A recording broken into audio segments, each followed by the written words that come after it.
Hey guys, and welcome back for today's video. Got three national polls that have come out for the 2020 Democratic primary, and these have come out over the past couple of days. Now, the results that we're getting in these national polls are going to have more or less the post-debate results built into them, but not necessarily what happened this past weekend. The biggest event, of course, the largest rally that we've seen thus far in the 2020 Democratic primary field, and that was, of course, Bernie Sanders kind of reigniting his campaign, getting a bunch of key endorsements, including one of the most sought after, if not the most sought after, progressive endorsement of Alexandria Ocasio-Cortez. So I don't think that event or those endorsements have necessarily yet been built into the polls that we're getting at this point in time, but they will over the course of the next week or two, and I'm going to continue to cover all of the relevant data that comes out to show us how these things might be changing as we move through the course of this process of the Democratic primary. And of course, subscribe to get all of this analysis type videos in the future. Now, starting off with this week's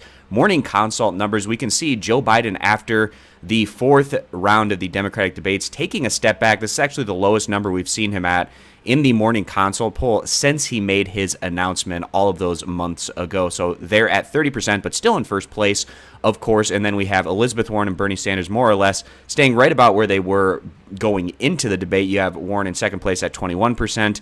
And Bernie Sanders in third place at 18%. And then following them, all the other candidates in the mid to lower single digits. Buttigieg and Harris each at 6 percentage points, respectively. Booker, O'Rourke, and Yang each at 3 percentage points. When we take a look at those early primary state voters, so this includes Iowa, New Hampshire, Nevada, South Carolina.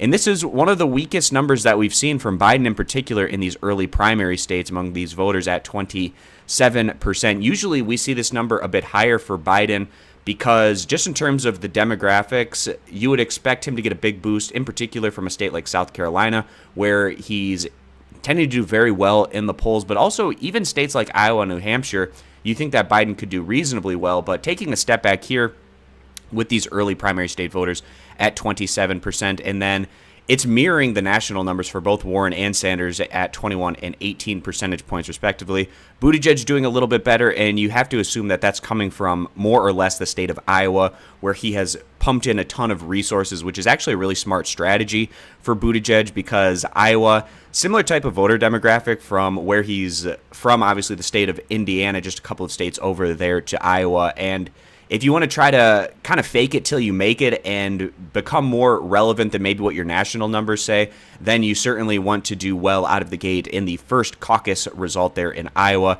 Also, Tom Steyer pumping in a ton of money into those early state results in an effort to try to get himself on the debate stage, of course, and we see him doing a lot better in the early states than what he's doing nationally at 7%. Kamala Harris at 5%. Andrew Yang doing a little bit better in these early states than nationally at 5%. And then Booker and Gabbard each at 2 percentage points, respectively. And then also, just taking a look at the graph, and you can see this is where Biden made his announcement, where he went from 30% up to 40% in terms of where he was in the Democratic primary.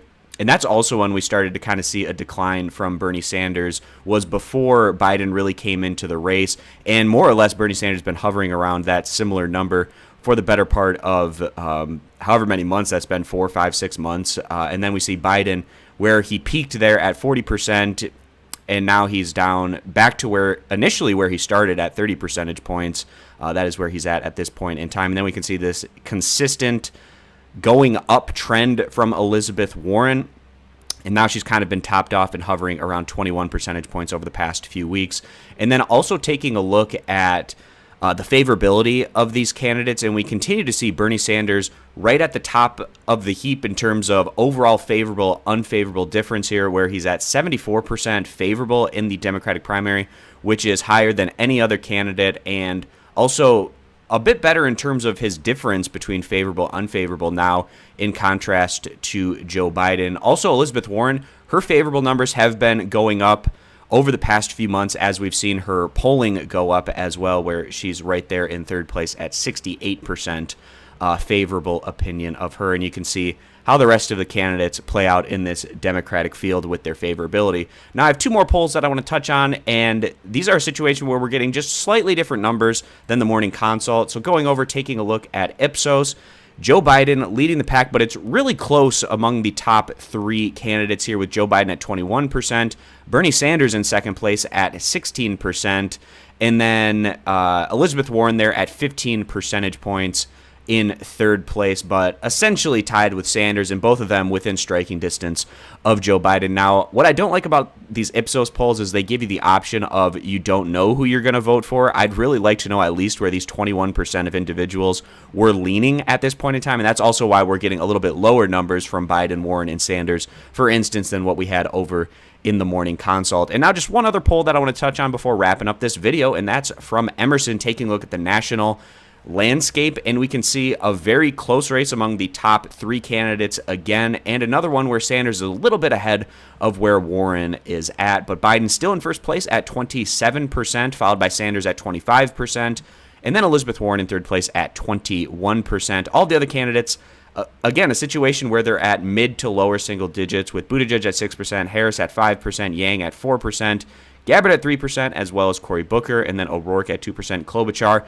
not a great national poll for her here, again at just 1 percentage point. And it continues to be a generational divide as we see the breakup here between the different age groups. The youngest age group of 18 to 29, 45% back Sanders, 17% for Warren, and 15% for Andrew Yang. And that actually doesn't surprise me all that much with Andrew Yang, given his online social media style of the way that he's getting his name out there, more likely to contact these younger age voters than the voters that don't spend as much time on the internet. And then we can see kind of things shift as you go into the older age demographics. So then we have 30 to 49, where Bernie is still leading the way at 28%, but obviously not to that 45% that he has with the youngest age group. And then Sanders at 15% between the ages of 50 to 64, and just 6% of the voters over the age of 65. Now, this can be a blessing or a curse for Bernie Sanders. And the reason I say that is because if more young people turn out and vote in these primaries than what historically happens, then Bernie can outperform what the polls are saying that he can do. But the downside is if that doesn't happen, in these primaries, it tends to be, in general, a bit of an older voter demographic in relation to a primary as opposed to, for instance, a general election. So staking your candidacy on turning out less likely voters is a bold strategy, but one that the Sanders campaign has to do because that is where his support is coming from. And he's not going to change his message clearly, and that would just alienate those voters anyways. But if Sanders is going to have any chance at winning this nomination, he has to get historically high turnout from these younger voters. We'll see if that strategy works for him or not, while Joe Biden is popular among these older age demographics and kind of just a more traditional style for Biden to try to have success. And we can see in the polls, at least what we're seeing, where it's relatively close among the top 3 candidates. And really at this point in time, I feel like it's a 3-horse race between Biden, Sanders, and Warren. And perhaps you can also throw Buttigieg in the mix just in terms of the fact that if he does outperform in Iowa, it'll put him into a position where he looks more relevant than maybe what his national polling is saying. And now just to wrap things up, taking a look at the head-to-head between these top 3 Democratic hopefuls and Donald Trump, and it's actually pretty interesting. They're all at the exact same numbers, where Warren to Trump, Sanders to Trump, and Biden to Trump are all winning by 2 percentage points respectively. So that's going to wrap this one up, guys. I appreciate you stopping by. Consider subscribing to my YouTube channel, and I hope to see you guys back here for my next video.